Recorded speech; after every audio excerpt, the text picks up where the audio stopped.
नमस्ते हजुरहरु सम्पूर्णलाई। आज चाहिँ म एउटा उपयोगी एकदमै इन्फर्मेटिभ भिडियो लिएर आएकी छु।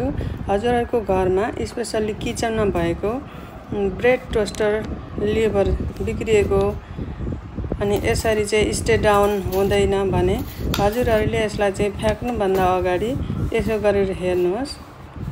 सजिलै फिक्स गर्न सक्नुहुन्छ र नयाँ किन्ने झन्झट एवं केही रकम चाहिँ अवश्य सेभ गर्न सक्नुहुन्छ है त। यसरी यसलाई चाहिँ खोल्नुहोस्।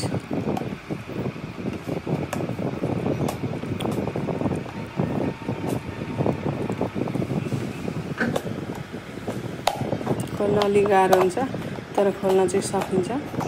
भिडियो अन्तिमसम्म हेरेर आफ्नो समस्याको समाधान गर्नुहोला अनि भिडियो हेरिसकेपछि लाइक, शेयर र सब्स्क्राइब गर्न नभुल्नुहोला है त। यसरी खोल्दै जाने।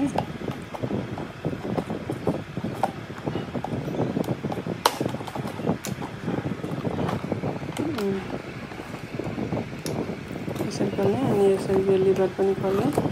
यसो गरे पछाडि यहाँ भित्र चाहिँ हजुरको केही फोरहरु भएको हुन सक्छ अनि तारहरु यताउता गएको हुन सक्छ।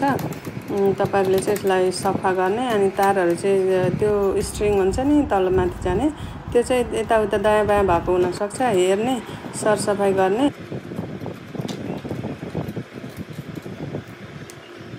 खासै धेरै केही बिग्रेको हुँदैन, केही यताउता मात्रै परेको हुन सक्छ।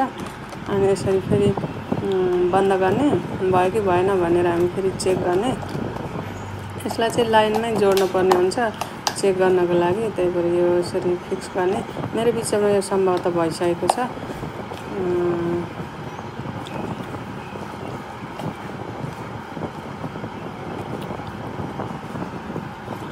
यसरी बन्द गर्ने अनि अब यो लिभरको यो पनि लगाउनु पर्छ।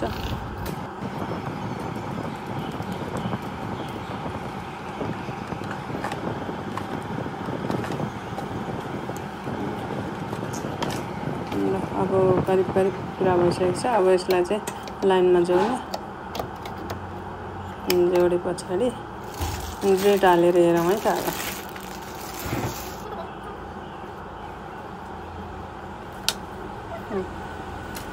यस भयो।